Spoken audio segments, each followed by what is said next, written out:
Olá, boa noite. Meu nome é Camila Martins Sartori, eu sou do Ministério Esperança de Israel e hoje continuaremos a leitura do livro de Gênesis.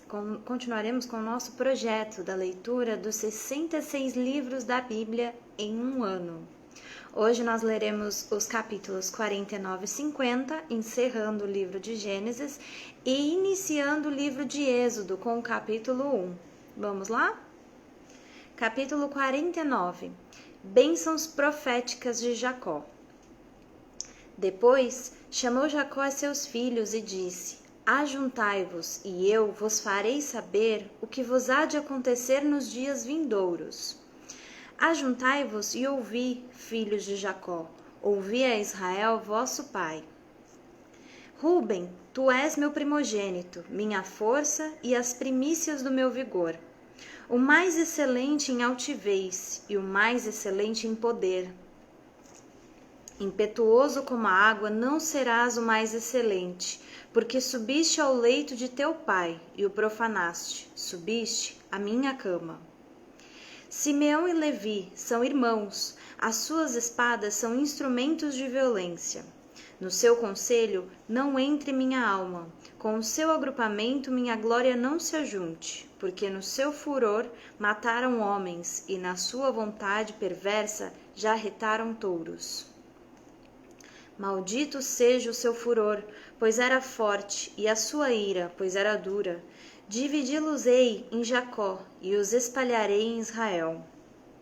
Judá, teus irmãos te louvarão, a tua mão estará sobre a cerviz de teus inimigos. Os filhos de teu pai se inclinarão a ti. Judá é leãozinho, da presa subiste, filho meu. Encurva-se e deita-se como leão e como leoa. Quem o despertará? O cetro não se arredará de Judá, nem o bastão dele de entre seus pés, até que venha Siló, e a ele obedecerão os povos. Ele amarrará o seu jumentinho à vide, e o filho da sua jumenta à videira mais excelente. Lavarás as suas vestes no vinho, e a sua capa em sangue de uvas. Os seus olhos serão cintilantes de vinho, e os dentes brancos de leite. Zebulon habitará na praia dos mares e servirá de porto de navios, e o seu limite se estenderá até Sidom. Issacar é jumento de fortes ossos, de repouso entre os rebanhos de ovelha. Viu que o repouso era bom e que a terra era deliciosa. Baixou os ombros à carga e sujeitou-se ao trabalho servil. Dan julgará o seu povo como uma das tribos de Israel. Dan será serpente junto ao caminho, uma víbora junto à vereda, que morde os talões do cavalo e faz cair o seu cavaleiro por detrás. A tua salvação espero, ó Senhor. Gade, uma guerrilha o acometerá, mas ele a acometerá por sua retaguarda. Azer, o seu pão será abundante, e ele motivará delícias reais. Naftali é uma gazela solta, ele profere palavras formosas. José é um ramo frutífero junto à fonte. Seus galhos se estendem sobre o muro. Os flecheiros lhe dão amargura, atiram contra ele e o aborrecem. O seu arco, porém, permanece firme, e os seus braços são feitos ativos pelas mãos do poderoso de Jacó, sim, pelo pastor e pela pedra de Israel. Pelo Deus de teu pai, o qual te ajudará, e pelo Todo-Poderoso, o qual te abençoará com bênçãos dos altos céus, com bênçãos das profundezas, com bênçãos dos seios e da madre. As bênçãos de teu pai excederão as bênçãos de meus pais, até o cimo dos montes eternos. Estejam elas sobre a cabeça de José e sobre o alto da cabeça do que foi distinguido entre os seus irmãos. Benjamim é lobo que despedaça, pela manhã devora a presa e à tarde reparte o despojo. São estas as 12 tribos de Israel, e isto é o que lhes falou seu pai quando os abençoou. A cada um deles abençoou segundo a bênção que lhe cabia. Depois lhes ordenou dizendo: Eu me reúno ao meu povo. sepultai-me com meus pais na caverna que está no campo de Efron, o Eteu, na caverna que está no campo de Macpela, fronteiro a Manre, na terra de Canaã, a qual Abraão comprou de Efron, com aquele campo em posse de sepultura. Ali sepultaram Abraão e Sara, sua mulher. Ali sepultaram Isaque e Rebeca, sua mulher. E ali sepultei Lia. O campo e a caverna que nele está, comprado dos filhos de Et. Tendo Jacó acabado de dar determinações a seus filhos, recolheu os pés na cama, e expirou, e foi reunido ao seu povo. Capítulo 50. A lamentação por Jacó e o seu enterro. Então José se lançou sobre o rosto de seu pai, e chorou sobre ele e o beijou.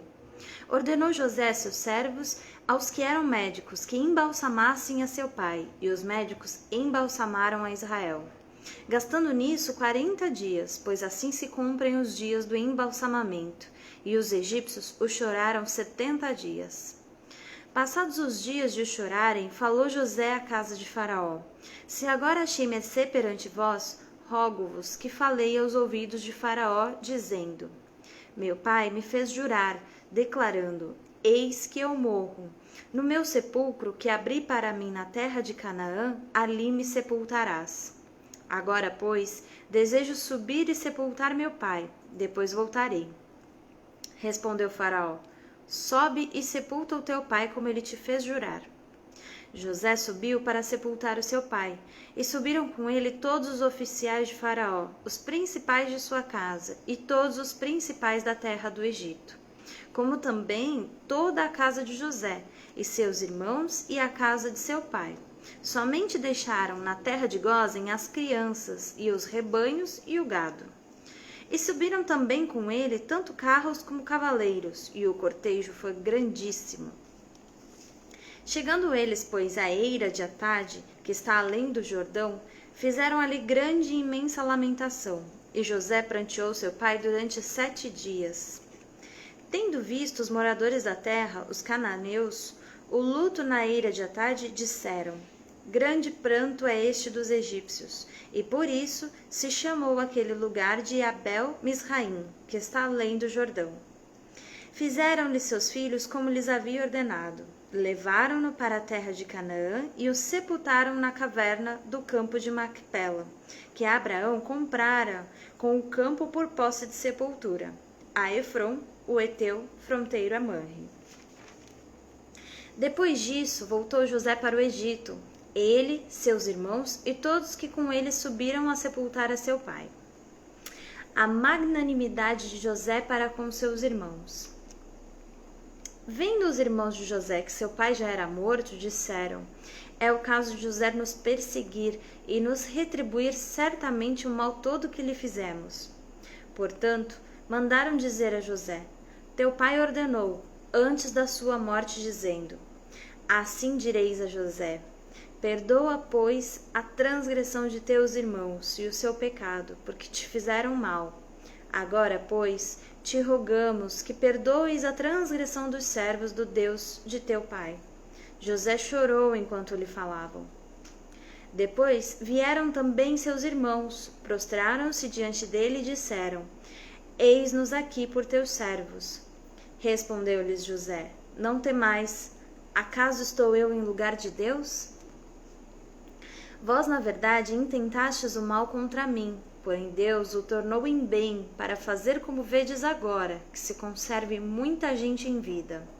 Não temais, pois eu vos sustentarei a vós outros, e a vossos filhos, assim os consolou, e lhes falou ao coração. A morte de José. José habitou no Egito, ele e a casa de seu pai, e viveu 110 anos. Viu José os filhos de Efraim, até a 3ª geração, e também os filhos de Maquir, filho de Manassés, os quais José tomou sobre os seus joelhos. Disse José a seus irmãos: Eu morro, porém Deus certamente vos visitará, e vos fará subir desta terra para a terra que jurou dar a Abraão, a Isaque e a Jacó. José fez jurar os filhos de Israel, dizendo: Certamente Deus vos visitará, e fareis transportar os meus ossos daqui. Morreu José da idade de 110 anos. Embalsamaram-no e o puseram num caixão no Egito. Livro de Êxodo, capítulo 1. Os descendentes de Jacó no Egito.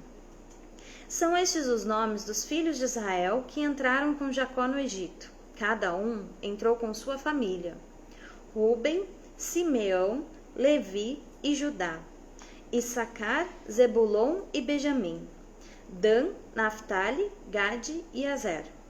Todas as pessoas, pois, que descenderam de Jacó foram 70. José, porém, estava no Egito.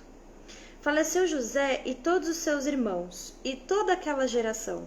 Mas os filhos de Israel foram fecundos e aumentaram muito, e se multiplicaram e grandemente se fortaleceram, de maneira que a terra se encheu deles. Entremente se levantou um novo rei sobre o Egito, que não conhecera José. Ele disse ao seu povo: Eis que o povo dos filhos de Israel é mais numeroso e mais forte do que nós. Eia, usemos de astúcia para com ele, para que não se multiplique, e seja o caso que, vindo guerra, ele se ajunte com os nossos inimigos e peleje contra nós, e saia da terra. E os egípcios puseram sobre eles os feitores de obras para os afligirem com suas cargas. E os israelitas edificaram a Faraó as cidades celeiros, Pitom e Ramsés. Mas quanto mais os afligiam, tanto mais se multiplicavam e tanto mais se espalhavam, de maneira que se inquietavam por causa dos filhos de Israel. Então os egípcios com tirania faziam servir os filhos de Israel. Eles fizeram amargar a vida com dura servidão, em barro e em tijolos, e com todo o trabalho no campo, com todo o serviço em que na tirania os serviam. As parteiras desobedecem a Faraó. O rei do Egito ordenou as parteiras hebreias, das quais uma se chamava Sifrá e outra Puá, dizendo: Quando servirdes de parteiras as hebreias, examinai. Se for filho, matai-o, mas se for filha, que viva. As parteiras, porém, temeram a Deus e não fizeram como lhes ordenara o rei do Egito. Antes, deixaram viver os meninos. Então o rei do Egito chamou as parteiras e lhe disse: Por que fizestes isso? Deixaste viver os meninos? Responderam as parteiras a Faraó: É que as mulheres hebreias não são como as egípcias, são vigorosas, e antes que lhes chegue a parteira, já deram à luz os seus filhos. E Deus fez bem às parteiras, e o povo aumentou e se tornou muito forte. E porque as parteiras temeram a Deus, ele lhe constituiu família. Então ordenou Faraó a todo o seu povo, dizendo: A todos os filhos que nascerem aos hebreus lançareis no Nilo, mas a todas as filhas deixareis viver. Eu agradeço a tua companhia que está assistindo agora, eu agradeço o pessoal que está compartilhando, agradeço a tua companhia depois, quem vai assistir mais tarde, e te convido para permanecer comigo durante a leitura do livro de Êxodos amanhã, às 21 horas. Muito obrigada, Deus abençoe.